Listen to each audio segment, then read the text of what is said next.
Alam nyo, lahat yan dinaanan ko eh. But I know how to divert my attention to a better point of view.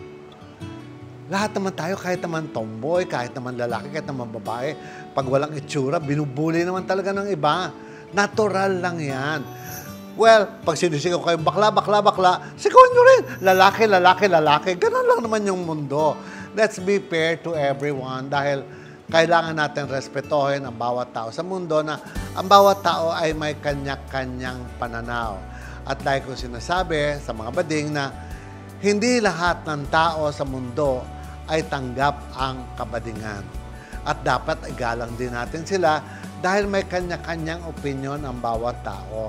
Ipakita na lang natin sa kanila that we are worthwhile in this world at napakaganda ng ating ugali, ng ating pananaw sa buhay para tayo mahalin ng tao.